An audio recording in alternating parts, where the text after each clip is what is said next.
When it was time for Elizabeth to have her baby, she gave birth to a son. Her neighbors and relatives heard that the Lord had shown her great mercy, and they shared her joy. On the 8th day they came to circumcise the child, and they were going to name him after his father Zechariah. But his mother spoke up and said, "No, he is to be called John." They said to her, "There is no one among your relatives who has that name." Then they made signs to his father to find out what he would like to name the child. He asked for a writing tablet, and to everyone's astonishment he wrote, "His name is John." Immediately his mouth was opened and his tongue set free, and he began to speak, praising God. All the neighbors were filled with awe, and throughout the hill country of Judea people were talking about all these things. Everyone who heard this wondered about it, asking, "What then is this child going to be?" For the Lord's hand was with him. His father Zechariah was filled with the Holy Spirit and prophesied, "Praise be to the Lord, the God of Israel, because he has come to his people and redeemed them. He has raised up a horn of salvation for us in the house of his servant David, as he said through his holy prophets of long ago. Salvation from our enemies and from the hand of all who hate us, to show mercy to our ancestors and to remember his holy covenant. The oath he swore to our father Abraham to rescue us from the land of our enemies, and to enable us to serve him without fear in holiness and righteousness before him all our days.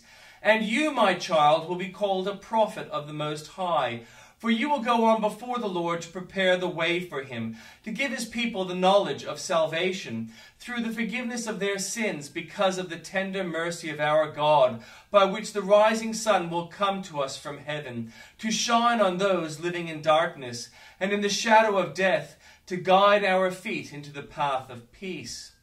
And the child grew and became strong in spirit, and he lived in the wilderness until he appeared publicly in Israel. And the Old Testament reading. When Joshua had grown old, the Lord said to him, "You are now very old, and there are still very large areas of land to be taken over. This is the land that remains, all the regions of the Philistines and Geshurites, from the Shihor River in the east of Egypt to the territory of Ekron in the north, all of it counted as Canaanite, though held by the 5 Philistine rulers in Gaza, Ashdod, Ashkelon, Gath, and Ekron. The territory of the Avites on the south, and all the land of the Canaanites, from Ara on the Sidonians, as far as Aphek, and the border of Amorites, the area of Byblos, and all Lebanon to the east, and Baal-Gad below Mount Hermon to Lebo-Hamath. As for all the inhabitants of the mountain regions from Lebanon to Misrephoth-Maim, that is all the Sidonians, I myself will drive them out before the Israelites. Be sure to allocate this land to Israel for an inheritance, as I have instructed you, and divide it as an inheritance among the 9 tribes and half of the tribe of Manasseh." The other half of Manasseh, and the Reubenites and the Gadites, had received the inheritance that Moses had given them east of the Jordan, as he and servants of the Lord had assigned it to them. It extended from Aroer and the rim of Arnon Gorge, and from the town in the middle of the gorge, and including the whole plateau of Medeba as far as Dibon, and all the towns of Sihon, king of Amorites, who ruled in Heshbon out to the border of the Ammonites. It also included Gilead, the territory of the people of Geshur and Makkah, all of the Mount Hermon, and all of Bashan as far as Salakah, that is the whole kingdom of Og and Bashan, who has reigned in Ashtaroth and Edrei. He was the last of the Rephites. Moses had defeated them and taken over their land, but the Israelites did not drive out the people of Geshur and Makkah, so they continue to live among the Israelites to this day. But to the tribe of Levi he gave no inheritance, since the food offerings presented to the Lord, the God of Israel, are their inheritance, as he promised them. This is what Moses had given to the tribe of Reuben according to his clans. The territory from Aroer on the rim of Arnon Gorge, and from the town of the middle of the gorge and the whole plateau past Medeba, to Heshbon and all its towns on plateau, including Dibon, Bamoth, Baal, Bethbaal, Meon, Jahaz, Kedemez, Mephah, Kiriathim, Sibmah, Zermah, Shahah, on the hill in the valley, Beth Peor, the slopes of Pisgah, and Beth Jeshemoth. All the towns of the plateau and the entire realm of Sihon, king of the Amorites, who ruled at Heshbon. Moses had defeated him and the Midianite chiefs Evi, Rechem, Zur, Hur, and Reba, princes allied with Sihon, who lived in that country. In addition to the slain in battle, the Israelites had put to the sword Balaam, son of Beor, who practiced divination. The boundary of the Reubenites was the bank of the Jordan. These towns and their villages were the inheritance of the Reubenites according to their clans. This is what Moses had given to the tribe of Gad according to its clans, the territory of Jazer, all the towns of Gilead and half of Ammonite country, as far as Aroer near Rabbah, and from Heshbon to Ramath, Mizpah and Betonim, and from Manahem to the territory of Debir, and in the valley Beth Haram, Beth Nimrah, Sukkoth and Zaphon, with the rest of the realm of Sihon, king of Heshbon, the east city of Jordan, the territory up to the end of the Sea of Galilee. These towns and their villages were the inheritance of the Gadites according to the clans. This is what Moses had given to the half-tribe of Manasseh, that is, to the family of the descendants of Manasseh according to its clans. The territory extending from Mahanaim, all including all of Bashan, the entire realm of Og, king of Bashan, all the settlements of Ger and Bashan, 60 towns, half of Gilead and Ashtaroth and Edrei, the royal cities of Og in Bashan. This was from the descendants of Machir, son of Manasseh, for the half of the sons of Machir, according to their clans. This is the inheritance Moses had given them when he was in the plains of Moab across the Jordan east of Jericho. But to the tribe of Levi Moses had given no inheritance. The Lord, the God of Israel, is their inheritance, as he promised them. Now these are the areas the Israelites received as an inheritance in the land of Canaan, which Eleazar the priest, Joshua son of Nun, and the heads of the tribal clans of Israel allotted to them. Their inheritance were assigned by lot to the 9.5 tribes the Lord had commanded through Moses. Moses had granted the 2.5 tribes their inheritance east of the Jordan, but had not granted the Levites an inheritance among the rest. For Joseph's descendants had become 2 tribes, Manasseh and Ephraim. The Levites received no share of the land, but only towns to live in with the pasture lands for their flock and herds.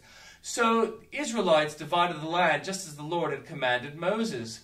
Now the people of Judah approached Joshua at Gilgal, and Caleb, son of Jephunneh, the Kenizzite, said to him, "You know what the Lord said to Moses, the man of God at Kadesh Barnea, about you and me. I was 40 years old when Moses, the servant of the Lord, sent me from Kadesh Barnea to explore the land, and I brought him back a report according to my convictions. But my fellow Israelites who went up with me made the hearts of the people melt in fear. I, however, followed the Lord my God wholeheartedly. So on that day Moses swore to me, the land on which your feet have walked will be your inheritance and that of your children forever, because you have followed the Lord my God wholeheartedly. Now then, just as the Lord promised, he has kept me alive for 45 years since the time he said to Moses, while Israel moved about in the wilderness. So here I am today, 85 years old. I am still as strong today as the day Moses sent me out. I'm just as vigorous to go out to battle now as I was then. Now give me this hill country that the Lord promised me that day. You yourself heard then that the Anakites were there, and their cities were large and fortified. But the Lord helping me, I will drive them out, just as he said." Then Joshua blessed Caleb, son of Jephunneh, and gave him Hebron as his inheritance. So Hebron has belonged to Caleb, son of Jephunneh, and the Kenizzite ever since, because he has followed the Lord, the God of Israel, wholeheartedly. Hebron used to be called Kiriath Arba, after Arba, who was the greatest man among the Anakites. Then the land had rest from war. The allotment for the tribe of Judah, according to its clans, extended down to the territory of Edom to the desert of Zin in the extreme south. Their southern boundary started from the bay at the southern end of the Dead Sea, crossed south of the Scorpion Pass, continued on to Zin, and went over the south of Kadesh Barnea. Then it ran past Hebron up to Adar and curved around to Karka. It then passed along to Asmon, joined the Wadi of Egypt, ending at the Mediterranean Sea. This is their southern boundary. The eastern boundary is the Dead Sea as far as the mouth of the Jordan. The north boundary started from the Bay of the Sea at the mouth of the Jordan, went up Beth Hoglah, and continued north up Beth Arabah to the stone of Bohan, son of Reuben. The boundary then went up Debir from the valley of Achor and turned north to Gilgal, which faces the pass of Adummim south of the gorge. It continued along to the waters of En Shemesh and came out at En Rogel. Then it ran up the valley of Ben Hinnom along the southern slope of the Jebusite city, that is Jerusalem.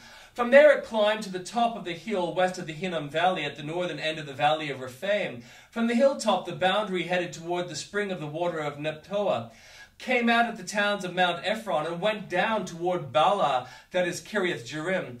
Then it curved westward from Bala to Mount Seir, ran along the northern slope of Mount Jearim, that is Kesalon, continued down to Beth Shemesh, and crossed to Timnah. It went to the northern slope of Ekron, turned toward Shikkeron, passed along to Mount Baalah, and reached Jabneel. The boundary ended at the sea. The western boundary is the coastline of the Mediterranean Sea. These are the boundaries around the people of Judah by their clans. In accordance with the Lord's command to him, Joshua gave to Caleb, son of Jephunneh, a portion in Judah, Kiriath Arba, that is Hebron. Arba was the father of Anak. From Hebron, Caleb drove out 3 Anakites, Sheshai, Ahiman, Talmai, the sons of Anak. From there he marched against the people living in Debir, formerly Kiriath Sefer, and Caleb said, I'll give my daughter Akshah in marriage to the man who attacks and captures Kiriath Sefer. Othniel, son of Kenaz, Caleb's brother, took it, so Caleb gave his daughter Akshah to him in marriage. One day, when she came to Othniel, she urged him to ask her father for a field. When she got off her donkey, Caleb asked her, What can I do for you? She replied, Do me a special favor. Since you have given me land in the Negev, give me also springs of water. So Caleb gave her the upper and lower springs. This is the inheritance of the tribe of Judah according to its clans.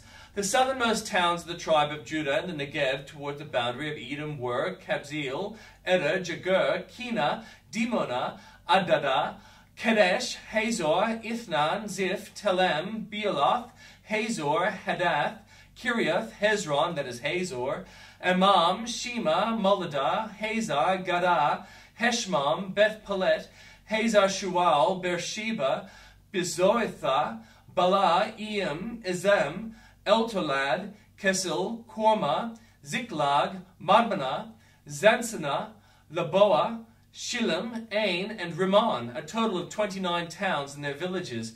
In the western foothills, Eshtoal, Zor, Ashna, Zanoah, En-Ganim, Tapua, Enam, Jarmuth, Adullam, Soka, Azekah, Sharem, Adillam, and Gedera, or Gedortham, 14 towns and their villages. Zenan, Haddah, Migdal, Gad, Dilian, Mizpah, Joktheel, Lachish, Boskath, Eglon, Kaban, Lamas, Kitlish, Gederoth, Beth Dagon, Naamah, and Makkedah, 16 towns and their villages. Libnah, Ether, Eshan, Iptah, Ashna, and Nazib, Keilah, Akzib, Marashah, 9 towns and their villages. Ekron with its surrounding settlements and villages. West of Ekron, all that were in the vicinity of Ashdod, together with their villages. Ashdod, its surrounding settlements and villages, and Gaza, its settlements and villages, as far as the Wadi of Egypt and the coastline of the Mediterranean Sea. In the hill country, Shamir, Jatir, Sokoth, Dana, Kiriath Sanah, that is Debir, Anash, Eshtemoa, Anim, Goshen, Holon, and Gilos, 11 towns and their villages. Arab, Duma, Eshan, Janim, Beth Tapua, Apakah, Humta, Kiriath Arba, that is Hebron, and Zior, 9 towns and their villages. Maon, Carmel, Ziph, Jutua, Jezreel, Jokdeam, Zanoah, Cain, Gibeah, and Timnah, 10 towns and their villages. Halhul, Beth-Zer, Gedor, Marath, Beth-Anon, and Eltekton, 6 towns and their villages. Kiriath Baal, that is Kiriath Jearim, and Rabbah, 2 towns and their villages. In the wilderness, Beth Arabah, Midland Sakah, Nibshan, the city of Salt, and En-Gedi, 6 towns and their villages. Judah could not dislodge the Jebusites who were living in Jerusalem to this day. The Jebusites live there with the people of Judah.